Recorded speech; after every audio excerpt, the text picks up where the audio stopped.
The Frontline starts now. And we welcome you back to another episode of the Frontline podcast. I'm Courtney Kenny, and this time I have actual guests that aren't Chris Dawson, so we're moving on up in the world here. Pleased to be joined by your Voodoos captain, Jackson Smith, and Mason Rotondo. And guys, I got to ask right off the hop, one question that I was thinking about the whole time when we figured out who was coming on the show this week.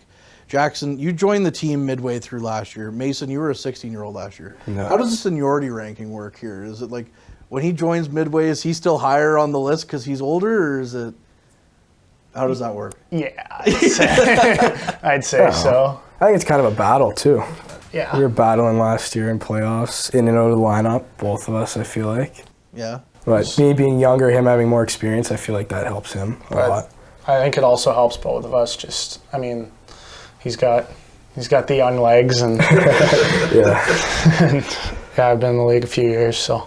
Yeah, so like, does that count like for seating on the bus too and everything? Like, even though you've been with the team since day one of the season. Oh no, he sits up at the front. He was up at the front last year. You're a vet now. Now I'm in the back. Yeah, now. you're a vet. Yeah. For you yourself, Mason, as not only being a 16-year-old on the team, but a 16-year-old in the league, what was that like from the jump from AAA to that? It's a big jump for sure. You gotta get used to it. It's tough, but once you get used to it, and like the guys are great, so it's fun. It's almost like an extra year, because realistically I should be playing U18 unless you're a star guy. So it's like an extra year of development. Yeah. You're not going to call yourself a star guy here? I was undrafted, so I had to work all summer to even make the team. And when I did, it was like that's all I worked for all summer. It was like it paid off. Then I was like, I'm just gonna go out, do what I can, have fun, play my game. You, Jackson, coming in mid-season, back in January, getting traded to the Voodoos. Chris told me, you were buddies with Mitch Wilkie, and he gave a glowing review. Like, how did that whole scenario work out for you? Yeah, so, Mitch and I weren't really buddies. That was kind of played up. Mitch's dad was my chiropractor, and my family kind of knew him through other people, just through hockey, and they ended up coming over for Christmas dinner, and at that point, like, I kind of thought I was done, and it wasn't working out in Colorado, and I came home for almost a month, and Mitch basically was just like, just take a call from Pete, like, just listen to what he has to say. And anyways, Pete called me the next day, and I was here the 1st of January, so it was great. What a transition from Colorado to Powassan. Yeah, it's a bit different, a little colder here, that's for sure. Really? Like, so whereabouts in Colorado were you? Greeley, Colorado. It's about an hour away from Denver. Okay. Did Zach Turner give you any point or like talk to you about Colorado when you A was little bit. Like he's from Aspen, so there was a couple guys on our team he knew who were from Aspen. So yeah. I know on the bio we were given it said Eagle, Colorado, and I always said it's the most American sounding town in the world. Yeah. Yeah. So for you, what's it like playing, junior hockey in the States compared to junior hockey in Canada? It's very different, I think. Like obviously playing in Alberta and playing down in Colorado, like it was like both, they were good experiences. Like Camrose was obviously where I got my start. Like I was there for a year, and then ended up leaving in October and going down to Colorado. And I mean, obviously I wasn't down in Colorado for that long, but we didn't have as good of a team as especially here.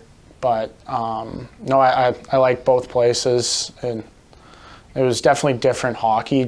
I found in the States it was more individual hockey, where in Canada it's more you play as a team. Yeah, it's just very different, but both are still very good. Well, it's always it's a higher level hockey than I'll ever play. I'll tell you that right now. I got probably Adam was my highest here, and maybe Tim. My peak was in Tim. So, Mason, now that you're back for another year, you've taken that year of development. You're now, as we said, off the hop, a vet on the team. Yeah. How does that change your mindset this year compared to last year? Well, it's almost the same thing. Just keep working, battling for your spot every day. But now I feel like me and Jackson playing together in the first role, I feel like we can really produce this year and put up some good numbers and hopefully carry these guys to a championship this year. I mean, you guys came excruciatingly close, so I do have to ask questions about that time. I know, it's not necessarily the happiest of memories, but I mean, just to get to that point, I think people counted you guys out against Hearst. I think people counted you guys out against Timmins. Yeah. Absolutely. So, I mean, just to get through there, be champs of the East, what was it like? I'll start with you, Jackson, just to, get through that gauntlet and take on Sudbury in the finals. Well, it was like the start we had against Hearst. Like, I think we went in there, we hadn't really lost to them in the regular season. We felt really good going into that barn to start that series, and I don't think we got off to the best start. Like our first 2 games, we finished off 1-1 like with the series, but I don't think we played our best hockey. And game 3, I just felt like we kind of took stride, and from that point on, it carried us the rest of the way. And for you, Mason, I mean, that Hearst series, what was that like for you getting in the playoffs? It's pretty cool. And being a 16-year-old, too, it was the first time I've ever played playoffs in junior hockey, and it's a crazy atmosphere. And then not only that, but you guys come home, game 3 and 4 goes to overtime both times. Yeah. Like, how insane is that? How many did we have in the playoffs last year? So many. I think 8 playoff wins or something. We had I think OT wins. Yeah, I think we had 8 OT wins, and we only won 9 games. Yeah, it was nuts. So. And the Timmins series, we won no games at home. Yeah. Well, that was going to be my next question. Yeah. So not only do people count you out against Timmins, because Timmins played you guys pretty well all year long. They beat us. I don't think we won a game in the regular season. Yeah. So. And then you go up there, 2-0 in the first 2 games. Yeah. And that's got to be quite the high riding back to Powassan, though. Oh, for sure. Oh, we thought it was going to be over in 5 or 4. Yeah. We were thinking we were thinking a long 4. series after that. Yeah. No one winning a home game was it was an unbelievable series, and everyone kind of counted us out not only after game 4, but also game 6 we lose at home, and we got to go back there now. Yeah. Like, obviously, it wasn't the best feeling having to go back up there, but I mean. We had a belief that we were going to get it done, and we did. Yeah. Well, the thing that was interesting about Game 6 is usually I'm calling the games, but that game I had to do public address, so I'm literally stuck next to Timmins' bench, and I'm just like, this sucks. This whole experience just sucked. But you guys not only do you win in Game 7 in Timmins, but the fashion that you win it in, like 25 seconds left on the clock. It was crazy. Yeah, what was the feeling on the bench when that puck goes in? Well, Timmy, I think, smacked at it about 4 different times before it hit. It went off someone's back. Yeah. It's a wild goal. And, I mean, Romanuk scoring that one, I was like just deflated us. And then Timmy went out there right away and got it right back and ended up winning that game. It was amazing. It's a really great camera angle because you can't see what's going on because it's from this end of the rink. You're like... Because I was watching it here with Chris. We had that in the battalion game on at the same time. And we were like, so we were literally going off the reaction to the goal, being like, oh, they actually scored. We couldn't tell at all. Like, everyone was surprised. Well, the place just was dead quiet after that one went in too, which was unbelievable. And the place was blaring about a minute before. Yeah, when Romy scored the tying goal and then took the wind right out of the crowd. It was unbelievable. Yeah. The thing that was wild about that too is that we got another angle. Someone in the stands had filmed it, and we were able to put it up, but we had to mute it because there's a lot of choice words from the Timmins fans near this person. Yeah, well, probably. Was that the game that a fan threw something at Healy? Oh, that was crazy. That was nuts. Yeah. One of the fans threw a milkshake at Healy, one of our trainers last year. I'm pretty sure that was in Game 7 or Game 5. Right at it. I was like, wow. Nuts. Did it connect? Oh yeah. She was showing us her jacket. It was just covered in milkshake. I was like, wow. Oh my God. But I mean, the thing about it is before they kind of changed it up. Well, now it's different this year, with it all being one division. But before they changed it up and they were, you actually played teams in the East before instead of, you guys were playing a lot of Sudbury, a lot of Espanola last year. Yeah, we played Sudbury, Espo, French, all year 10 long. times. It was wild. But before that, when they actually played the East, there was a huge rivalry between Powassan and Timmins. Yeah. So that felt really good that you guys went up there. I still feel like we have a big rivalry. I'd say they're probably still our biggest. Well, them and Suds are probably still our biggest rivals. I was gonna say. I can't stand those guys. I've said a few choice words on air in a Sudbury game. Yeah. So, but anyway, don't swear.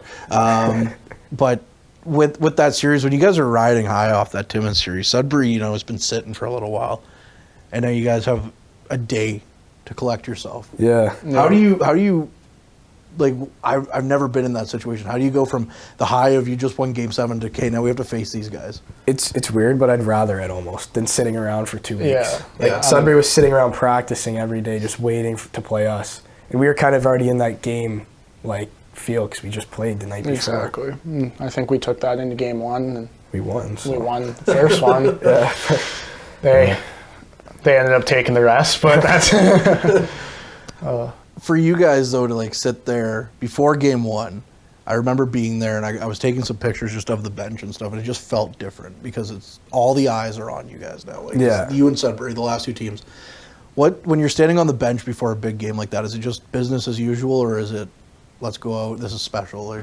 well, obviously, the nerves are high. It's the finals. None of us had ever been there, and I don't know about Suds. I don't think they had many guys who had been there either, and it's just it's more of an excitement thing. You want to win so bad. It's what you work for all year. It's almost like every other game too. You're just excited to go out and play.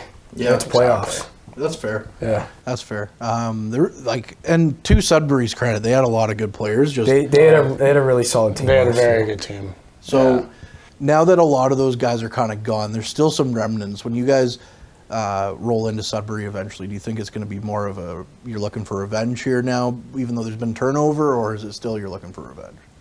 I think, yeah. I mean, they took the ring off our finger last year, and we're looking to get it this year. So they're still the team to beat until they get knocked off. Yeah. So one other question I have about that whole entire experience, just from being there and really kind of living it through you guys, watching it and everything, when they won and everyone was in the locker room after the game and you could hear the celebration, what's that like from you guys? Because it's not just another loss. That's it for the season, and the championship trophy's out on the ice. Yeah. Yeah, it sucks. Yeah. It's the worst. It's almost like you just start thinking about how all the boys are going to move back home. Yeah. Some of them you're not going to see maybe ever again. Yeah, I don't know. Being from Calgary, obviously you're from Ontario, you can still go up and drive to see Case or Lance, all those guys. Yeah. And I mean, obviously it was great coming back. I got to see Lemmer and all these guys and all our returners, but it just sucked knowing that we ended on that note when it could have been even that much better to how it was. So in that moment, though, I'm sure you're not really thinking about next year because you're obviously, like you said, you're thinking about not seeing these guys and all that stuff. But does that fuel you over the summer? Yeah, absolutely. For sure. Yeah? Yeah. How badly do you want to get back on the ice right after that game, or is it let's take some time here, or do you want to get on the ice right away? It's kind of 50-50. In the room after, everyone's pretty sad. They're just we just lost the finals, so everyone's kind of just taking everything in. And the guys for their last year junior. Yeah, it's pretty tough for them going. But once week and a half, 2 weeks goes by, you're I want to beat those guys next year. That's kind of been the thought process of mine the whole summer was we need to win. It's my last year, and I want to leave junior hockey as a champion, and we came so close last year. It drove me all summer to work hard and get to that point again this year. Yeah. So at this level, the thing that's always interesting about junior A hockey is the amount of turnover year over year. The year prior, there wasn't as much turnover. This year, obviously, a lot of the guys left. For you, Jackson, and you, Mason, was it instantaneous? As soon as the season was over, you're I want to come back to Powassan, or was there you had to settle on it a little bit and let it sit?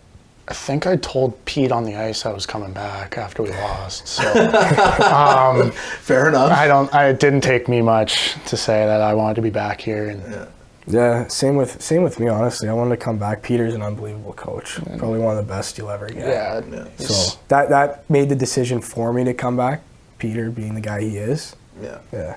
Best beard in the league, honestly. Yeah. I don't know how he does it, but it's pretty impressive. Yeah. Fast forward a little bit into the summer, it didn't even take training camp for them to announce you as captain, Jackson. What When did you find out how early did you know, or was it you were surprised by it? Kind of thing? I mean, that was obviously a goal. I wanted to, I wanted to be the captain, and just learning a lot from Litz last year. I mean, he was incredible.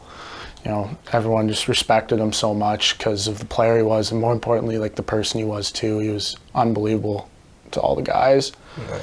But we were in Boston at Chowder Cup, and we'd played a game, and Pete called me like out of the room. He was like, "Can I talk to you like after the game?" And after the game, he told me that I was going to be the captain, and obviously it was a pretty good feeling. I was going to say that's got to be a wild feeling. It was a good night. I was just with my dad, and we were just talking about the season the whole night. So yeah, that's pretty. I mean, I can't imagine what that's like. But this year for yourself, I mean, you're heading up a whole new leadership corps. Like, nobody here has worn a letter on this team before, right? What's that kind of like now that obviously a lot of the guys that wore letters last year had to move on due to age, but there's you got Adam McKillop, who's brand new, you got Caden, you got Caleb, like what's that been like kind of trying to get the room together? It's been good. It's like, obviously, we're all new to this and we're still learning. I mean, sometimes, like, we're going to make mistakes. Obviously, we all do. But I think we all work together really well as kind of a unit. I wouldn't say, like, I mean, I wear the C, but I wouldn't say I'm more important than McKillop or, Doobie or Daw, and even, like, and Moose too. Like, and we all work together and, try and put our best foot forward to help this hockey team win games. And for you, Mason, as a second year, do you feel like you can take on a little bit more of a leadership role behind the scenes, or is it still kind of, foreign a little bit for you? I think I can. Like, I was a captain in U16, so I know like what it is you have to do and really lead by example. It's a big one. I just come to the rink every day, put in the work, do what I have to do to be successful. Last year too, you were, obviously we've talked about you being 16. You had Wraith Smith to kind of go through it with as well. Just the laughing is all right. I love Smitty. But this year, correct me if I'm wrong, I think it's just Sam Riva is the only 16. He's the only 16. So are you kind of helping him out a little bit? Yeah, I've been talking to him too quite a bit actually, just about like what to expect, and like it's gonna be tough because like Pete one time he called me upstairs. He's like, "We're making a run here. You might not play if you're not playing well." And I just put my head down, kept working, first guy on the ice for practice, and that helped a lot. And it is tough. You kind of get in your own head a little bit when you're thinking, am I going to play, am I not? So it is tough, but you just got to look at it as you're playing hockey. It's fun. Fair enough. Yeah. Oh, it works out. And you know what? In the 2 home games we got to watch, he looked pretty impressive for a guy taking his first steps in the league, right? Yeah. But that being said, I wanted to ask you guys about your numbers. I mean, you're still wearing 17. Is that a special significance to you? Honestly, or is it just the jersey you were given and the way you went? It's kind of the jersey. My buddy Noah Dugas, who passed away a little while ago, he wore 71. So when I couldn't take 14, when I wore all of minor hockey, I was like, I'll take 17 and that, like, his number backwards. So represent that for him. That's a pretty good reason to wear that number. So. Yeah. You, Jackson, you were 28 last year because obviously at that point it was pretty much whatever number 22. Was left. Sorry, 22. 28 for like 2 games. Yeah, 2 games. And then big old Mike McLean came back and said, I'll take that back. Big Mike wanted that back. Yeah. So the switch to 4 this year, though. Yeah. Well, I wore 4 growing up. Like, pretty much, I think I was 8 1 year, and the rest of the years I was 4. And like, just my dad wore it, and I wanted to kind of wear it for him, and so I wore 22 in Camrose and then 20 in Colorado, but the only reason I wore 22 is just because 2 + 2 is 4. So in case you're left, I asked Pete pretty quickly, hey, can I wear 4 next year? There's quite a few number changes this year, and it's a miserable experience so far. It's like I'll look like at Caden just going by, and I'm like, oh, he's not wearing 21, and then I'll see, Caleb being number 10 now. I'll see 12 out there. I'm like, what's going on? Yeah, no, it's weird. I think I've picked up Cowie's bag from the bus about 4 times already, just because. Still got 22 in the brain. Yeah. Well, that's okay. Number 4 is a better defenseman number, Absolutely. I think. For sure. But For sure. 17 is always a good, especially around here. I mean, Justin Brazo wore it with the battalion. Yeah, so it's not a bad number. No, but for the reason that you say, it's even better. So, Yeah, that's definitely a good one. But Yeah. you guys are, it's pretty new in the season this year. A couple of games, maybe not necessarily the record you want to be sitting at after a few games. Yeah. But what's it been like so far through the early goings for you guys? You want me to take it? You deferred on that real quick. Yeah, he looks right over at me. No, obviously our record's not what we want it to be, but I still think, we have a great group of guys this year. We're still getting to know each other. Like, I think, we have 6 returning guys? 6 or 7 returning guys. And, we're just trying to build off of, the knowledge that we know from last year, and the new guys bringing in the knowledge they know from other teams. Cowie and McKillop, both played in Espo and in the OJ. So it's been great, but in the end we need to get some wins. Yeah, we gotta start winning. So. Yeah, victories always are a little bit more fun to call on the broadcast exactly. side. Yeah, exactly. for sure. I have this thing whenever there's a loss, I'll rip up whatever paper I'm holding at the end of it. So Yeah. for the paper's sake, guys, if anything else, save the We paper. gotta save the trees. Yeah. But looking into the season too is where it's different now. Is like the changes in the league. There's it's a whole one division now. There's no shootout. I'm not a fan of that, to be honest. You're not a fan of no shootout? No, I wish there was shootout because it's just classic hockey. I don't know. I just don't like ties. Yeah. Yeah, I think they don't like should a just tie go either. I think it should be 10-minute overtime for 3-on-3, and then Yeah. if you can't get it done there, then Or it can be a just the tie. same as last year, 5-minute 3-on-3, then shootout. I hate shootouts. I like Can't them. stand I like shootouts. The shootouts. thing that's wild as you I'm a say fan that of I'm, shootouts. that I'm realizing right now is you've only lived your life with shootouts. Yeah. Yeah. It's weird. Yeah. It's weird to say we're ending in a tie if we Yeah. go 7 minutes in OT and no one scores. It's weird. I do agree with the I don't like ties, but I'm more of the give 10 minutes of 3-on-3. I just 7 don't. minutes is weird too. I just don't like It's an odd number. shootouts Like at who all. would pick the 7? I don't know. Yeah. I don't know. We'll call up some people. Exactly. What's going on here? Why Yeah. they pick 7? But I mean, 3-on-3 hockey's fun. Oh, it's so fun. It's like you're on the ODR just Yeah. messing The around. skill guy over here loves it. I'm a fan. Yeah. So when it becomes 3-on-3, does that change the whole game entirely? Yeah, I think so. Yeah. You just gotta go man on man. Yeah, it's man on man, but you're covering the whole ice. Yeah. So Yeah. if you lose your guy for a second, it's probably game over. But You have more time to do stuff. though. Exactly. Be more creative. Well, Yeah. not more creative, but you have more time to make decide plays. what you're gonna do. Yeah. Oh, there's so much more open ice. Oh but, yeah.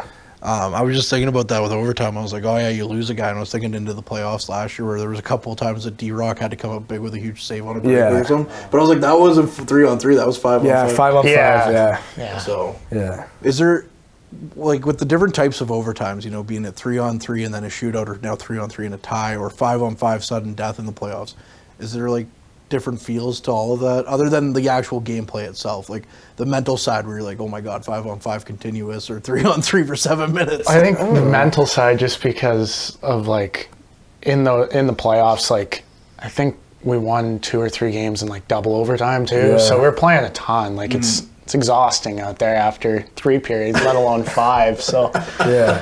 yeah, no, I don't know, but there was no better feeling than a double overtime win, especially last year. Yeah. I feel like OT, in playoffs, 5-on-5, it's definitely more you're a bit more it's a bit more nerve wracking. So Yeah. we really don't want to get scored on here, and it goes either way with both teams. There's definitely something about it where And you're just the hyped game- up to yeah. play because you go into the locker room after there's a flood, and then you're going back out play 4th period, rather than going to on the the bench bench, for yeah. 30 seconds and going out. So, Yeah. yeah. Yeah, there is a big difference, at least from the broadcasting side, because you can Yeah. be like, oh, I can at least sit here and not talk. Yeah. And then you guys have 2 back-to-back overtime goals, and I lose my voice for the rest of the playoffs. it's pretty good calls though. So. Thanks, I appreciate that. Anyways, I wanted to ask, get into a little bit kind of more of the funner questions, I guess, if these aren't already fun. No, I'm just kidding. But you guys, you know, kind of, you've been around the league now a little bit. Where's your favorite and least favorite places to play? I don't know. I'd say I haven't played in all of the. I guess it's kind of yeah. hard because Elliott Lake too, but I'd say I like playing in Timmins. Yeah, I would that say rink. Timmins. The atmosphere is pretty crazy too in it's- playoffs. There's 2,400 people there. yeah, that's It's pretty. It hypes you up before the game. Really. I'm pretty sure their 50-50 was 10 grand Yeah, last year for something Game crazy 7, like that. so- Yeah. No, that barn gets. Timmins is. Yeah, Timmins is Hurst and Timmins in the playoffs last year were. Yeah. It was rocking in there, but Yeah. I don't know. We hold our own in the Sportsplex, I think. Yeah. Yeah. Fans get rowdy, so. Hurst fans were throwing beer. Yeah, that is true. At D-Rock in the net. I was Yeah. like, wow. I got to turn away from some of the fans in the Sportsplex sometimes because they can be picked up in my microphone, some of them. But I've never been to Timmins or Hearst, but I hear Timmins is a must-go. Like, you have to go. It's yeah, pretty cool. absolutely. It's like, The atmosphere is unreal. and the rink is just like it's a mini version of Maple Leaf. That's Park. right. That's what it everyone is. tells me. It Yeah. is. Yeah, it's pretty cool. So, okay, on the flip side then, I know you said you haven't played everywhere, but where's your least favorite place? Like, could be like ice conditions, could be just you don't like the team that you're. I mean, I don't want to give anyone ammunition. but- French River's pretty like there's not many fans there a lot of the Yeah. games, so it's kind of like I don't know. It's like and you're going there. There's no. I don't know. It's like It's just the shots fired. Like, I'm not trying to. I don't know. no, I'm with you. Like, I go to a lot of the French River games because it's like close, right? It's honestly, I will it's honestly say- not a bad rink though. Like I want to say this for people at home because I say it on the broadcast all the time. That canteen is fantastic. Oh, it's unbelievable. Yeah, Best in the league. actually, you know what? Best The in the league. canteen is Yeah, unreal. it makes up for it. Yeah, it does I make think. up for it. Yeah. Get Yeah. a nice burger at the canteen after the game is. But is I'm nice. always blown away by the curling houses and like the offensive Yes. defensive Yeah. Yeah, zone. it's a weird rink. Yeah. And Elliott Lake too. I guess they didn't even have a rink. No. So we played them in Blind River. That was awkward. Yeah, the Blind River Vikings. Yeah, I guess so. Well, they'll have a rink this year though. So Yeah, they should. about a week from now. Yeah. But okay, so he's Seward French River. yeah. I mean, yeah, it's probably French River. It's not the nicest place. No. I have a good story of one of my first times in French River because you know how like you can't like walk across to the bench or walk around to the bench. Yeah, you have to you walk gotta to walk across. Yeah. That's weird. So this Yeah. is when the previous trainer was still around, JJ, and JJ's like, "Hey, can you like go and?" He had nobody to help him, so he's like, "Can do you mind going across and just Yeah. emptying the water bottles and stuff and bring them Yeah. over?" I was like, "Yeah, absolutely, no problem, man." So I walked out there, I walked right across the rink, and the Zamboni guy was just coming out at that point. Like he wasn't even on the ice yet. Yeah. And he started like getting mad at me about that, geez. and then so I started dumping the water on the ice. And he says to me, he's like, "Hey, put that back where you got it." I was like, "You know what ice is, right? Like, it's just frozen water, man." So now every time I go to French River, I'm just like, I hope that guy's not around. It's the weirdest thing. Yeah. But I got to ask though. So like, a couple of guys last year had some pretty good ones, but I don't know if you guys do. Do you guys have any good game day superstitions? Not really. Like I warm up same time. Last year we started like me, Tucker, we just say a prayer before the game, which is kind of cool. Pre-game superstition. I like to keep it kind of light. Like I have a routine. I wouldn't say I'm superstitious, but I do the same thing. Like I eat the same time. I'll switch up my dinner, whatever I'm feeling. Go to the rink, tape my stick, play sewer, warm up, say a prayer, and then go out on the ice for a warm up. What about you? I got way too many. I used to have a lot in my hockey, actually, but I grew out of it a bit. Yeah, I've tried to not have them, and then you have like a game where you do everything, or you do like something new, and you're just like, oh, I scored. Gotta do that again. Yeah. So, yeah, no, I got the water thing is a bit much, but that's okay. In warm up, that's my big one. Just dump a Just spray in the whole water. bottle on myself, I'm pretty sure, before games. But How does that happen? Like, come January in the Sportsplex, it's like minus 40 in there. yeah, it wakes you up. I do that too, though. I Yeah. I spray some water. Yeah, I spray exactly. some warm up. Put it down your back and you get a little hot. It's perfect. Do you guys actually notice the cold in there, like in the winter, like, or once you get going? It's like In the morning. In the it is mornings. freezing. Like Yeah. January, February in the morning Yeah. is like. Yeah. But At the same time, like it's someday, like it's gotten a lot better now, but like start of camp, it was hot. Oh, it was hot. steaming. Yeah. Yeah. Yeah. So, Well, it was weird going in there. It was like the fog on the ice, like just for the start of the season and stuff, when it was still 30 degrees out and you guys were playing hockey. Yeah, we had a practice one time. I was like, I can't see anything. yeah, there was just fog everywhere. Yeah. We had to do laps for like 20 minutes to get the fog to go away. It was brutal. On a coaching side of things, though, I got to ask, you guys lost the Joshes. The Both legendary duo. Yeah. And now you guys have a guy like Vitaly Yachmanov. First off, how different is that to have those two guys to now Vitaly kind of thing? It's different. It's very it's very different, but I wouldn't say I'd say it's a good thing. I mean, Vitaly brings so much. There's so much experience. Exactly, like everywhere. He coached the KHL, played in the show, played in the KHL. He knows what he's talking about. Played with Wayne Gretzky. You can't he did play with have Wayne that Gretzky. Experience. Like there's probably 100 guys who have that experience. It's nice to just talk to him about kind of like what life was like in the NHL, because I mean that's still the dream for every one of us. So Yeah, he knows what he's talking about. That's for sure. He tells you something. yeah, when like, he says something, you okay, listen. I'll do that. Yeah. is it Okay. is it kind of strange because like Pete hasn't played in the NHL and you got this guy who has kind of thing, or Pete- they work pretty well together? They do work work pretty really well. well together. Yeah. Pete knows his stuff better than Pete does anyone too. too. Yeah. So you listen to them both, because I mean, like I find that Vitaly it's the little like tips that help you, and you're just like, I never thought of it like that. And him being the D coach too, he points out all the little things. Exactly. Yeah. Is it? It's got to be weird though, having like a guy who played forward as a D coach. Like, does that It's a help? little Because he's weird. like, this is how I would attack you guys, kind of thing. I would A imagine. little bit, Kind of, yeah. yeah. He talks about that a bit. And I don't know, he's got the offensive side of the puck figured out. So I would say so. I'll listen to him. Yeah. I'd listen to him. So I'm just saying, every D man's gonna be like a point a game player this year, right? Like, Maybe. no pressure. Yeah. Although McCoy, the goal scorer. Yeah. Oh my Ryan God. McCoy, 3 3 goals in in 3 3 games. yeah. So But I was gonna say McKillop right off the hop told me he's not here to score goals, so there is that, I guess. On it. Yeah. So, well, gentlemen, I do want to thank you guys for coming in, though. This has been a blast. Thank you. I really enjoy sewering French River too, so that's always a good time. But thanks so much for coming in. thank you for having us. Appreciate it. Perfect. All right. Average Joe's Eatery and Patio Bar is North Bay's only year-round lakefront restaurant. On the shores of beautiful Trout Lake, we have been serving delicious food and stunning views since 1999. Indulge in one of our delicious menu items, or simply sit with a cocktail in hand and watch the beauty of Trout Lake before your eyes. Check us out online at averagejoes.net or visit us in person at 3501 Trout Lake Road, North Bay. Welcome to the Clubhouse by Gateway Golf. Located on Oak Street East in North Bay, with over 200 plus real-time courses, simulator arcade games, and delicious eats, the Clubhouse is North Bay's newest social hangout. You can book times now at gatewaygolf.ca or come visit at 245 Oak Street East in North Bay, Ontario. The Goalie Resiliency Podcast, hosted by Chris Dawson and Dr. Rob Graham. With player interviews new and old, goalie insights, and everything you need to know about being a netminder, this is the podcast to check out.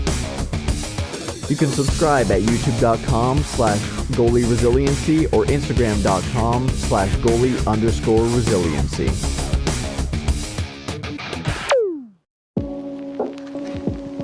The Frontline podcast is broadcasted from inside the 360 Goaltending Icebox in North Bay, Ontario. 360 Goaltending, redefining Canadian goalie culture.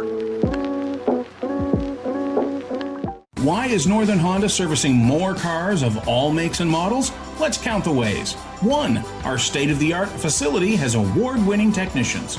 2. Northern Honda has the lowest tire price guarantee, no matter what you drive.